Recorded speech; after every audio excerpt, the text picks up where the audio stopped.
Well, yeah. When I was at Disney, that was one of the big ones I did was the Who Wants to Be a Millionaire, which was an experience because at the time, well, one of the challenges Disney had was they just could never figure out whether or not they wanted to be in software. It was sort of feast or famine, and like it does now. A lot of Disney's, fortunes are tied to the success of the current movie or the intellectual property that's out there. So we would release a bunch of games related to the Toy Story movie, for example, when it came out, and that was very successful, and it was a very popular movie. And then like we'd have the Pocahontas movie came out, and we'd release stuff there, and it wouldn't sell because that movie wasn't very popular. So it was challenging because they would go, oh, we should be vertical, we should be doing all this, everything in house, and everything from designing and developing and all the way down to QA and release. And then, again, a dud property like Pocahontas or Hunchback of Notre Dame was another one that came out that was not successful. And then they go, why are we doing this? We should be licensing this out to, to Sony or THQ or another company. And so they'd license everything out, and then like The Incredibles would come out or something like that. And they'd go, why are we licensing this out? We should be making more money. And they'd go back and they'd hire everybody back. And it was just a kind of a crazy situation. And so for me, I was in this little, cone of safety because Who Wants to Be a Millionaire was a huge hit. In fact, such a hit that, Disney kind of doubled down on it a little too much, and they were putting it on every night of the week. It was on, practically.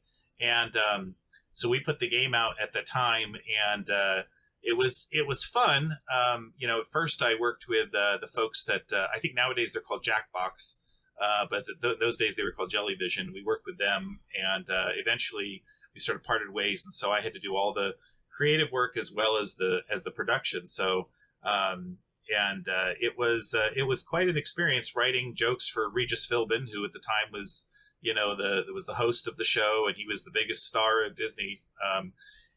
So that was fun to get to see positive feedback from him, for some of the jokes I wrote and everything too, which was a good time. I really did love that. And then, I made some other creative projects. I made a Disney trivia game. I made a Disney's Magic Artist game, which is a 3D art game. Lots of fun, but also it was just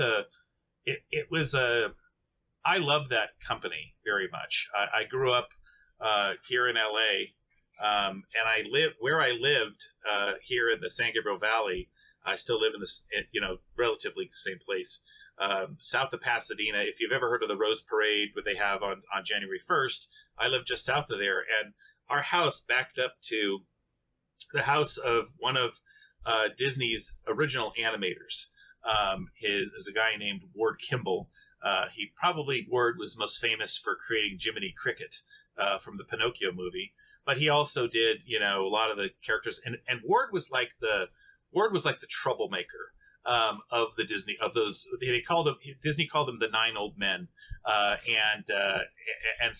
Ward was like was the troublemaker, this guy actually had like a full-size train in his backyard, and also smaller trains and stuff like that. So like we would see him on Halloween. We'd go around trick-or-treating to his house, and you could kind of see some of the stuff and everything like that. So even as a young kid, I was sort of fascinated with Disney because we had this interesting little connection that we happened to live right near this guy.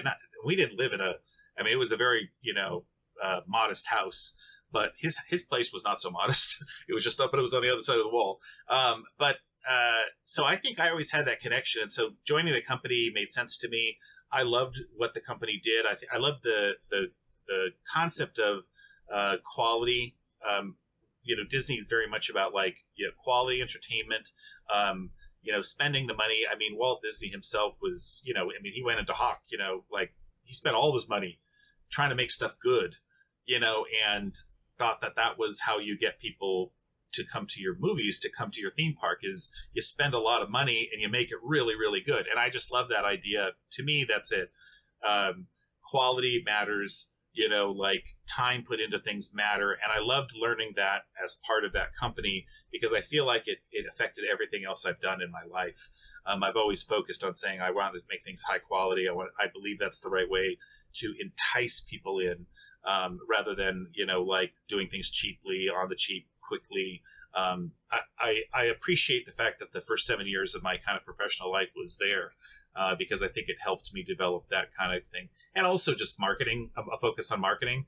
I mean, everybody at Disney's in marketing. I mean, the janitors in marketing at Disney. So, like, I just always, even though I've been a product person, I've always also said, you create the value, but also you need to think about how does you communicate the value. And that helps me with, I think the writing too, because it's like, well, I understand my goals here. And I also understand, how it is that I'd like to be able to convey things effectively. So yeah, I that was a wonderful time. I loved working there.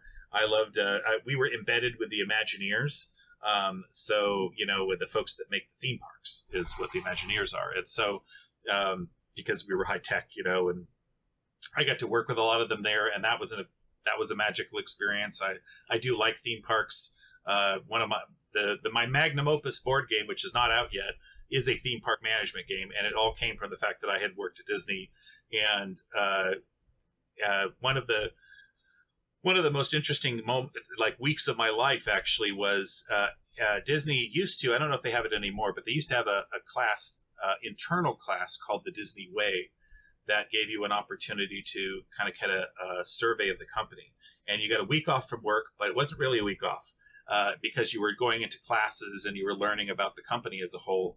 And it was fascinating to me. We spent a couple of days at the studio, learned about, the film business. We spent a day at the Imagineering folks, which I kind of knew, but also I got to learn new things and meet some people I hadn't met before. And the last day was down at the theme parks, down at Disneyland here in Anaheim. And I actually got to be a character.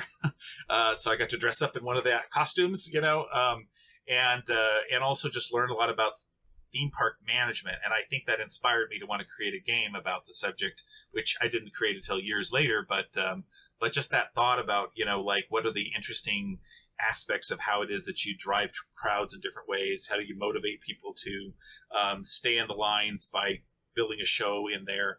How you move audiences between spaces? All those logistics. I mean, maybe I'm just a geek about logistics and stuff too. Sometimes that's just fun. And I think it's one of those.